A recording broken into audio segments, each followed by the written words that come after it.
बुलंदशहर से breaking news में देखी कुछ खास खबर। प्रधानमंत्री नरेंद्र मोदी को एफएओ के सर्वोच्च सम्मान एग्रीकोला मेडल प्रदान करने पर पद्मश्री भारत भूषण त्यागी ने जाहिर की प्रशंसा। ये सम्मान देश के लिए गौरव की बात है। भारत भूषण, हम नए संकल्प के साथ आगे बढ़ेंगे, इसकी कल्पना इस सम्मान के साथ जुड़ी हुई है। भारत भूषण मोटे अनाज को जैसे वैश्विक स्तर पर सम्मान मिला है, उसके लिए मोदी जी को साधुवाद। भारत भूषण, प्रधानमंत्री मोदी ने विश्व स्तर पर भारत का सम्मान बढ़ाया है। भारत भूषण 2014 के बाद किसानों की आमदनी और गुणवत्तापूर्ण उत्पादन में बड़ा काम हुआ है। भारत भूषण मौके पर जानकारी देते हुए पद्मश्री भारत भूषण त्यागी किसान, हमारे संवाददाता प्रदीप पंडित बुलंदशहर से। संयुक्त राष्ट्र की खाद्य एवं कृषि संगठन एफएओ ने प्रधानमंत्री नरेंद्र मोदी को वर्ष 2026 के लिए अपना सर्वोच्च सम्मान एग्रीकोला मेडल प्रदान किया है।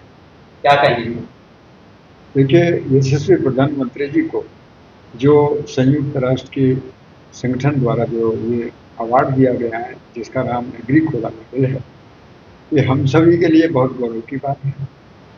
और मुझे 2014 के बाद देश में कृषि और कृषि कल्याण नीतियों को लेकर जो परिवर्तन हुए, उस पर ये बात पहले से ही झलकती थी कि कहीं ना कहीं ये बात एक दिन विश्व को माननी होगी। वो क्या बात है? वो वही बात है कि कोविड के समय हमने अपने देश के साथ कृषि प्रधानता के आधार पर जो परिवर्तन देखे, 80 करोड़ लोगों को राशन व्यवस्था, 11 करोड़ से अधिक किसानों को सीधे सम्मान निधि की बात, और मिलेट जैसी चीज़ों को, जिनको वो जो उपेक्षित अन्न की श्रेणी में आते थे, आज वो श्री अन्न की श्रेणी में आते हैं और पूरे विश्व में उनका डंका। बात छोटी नहीं है।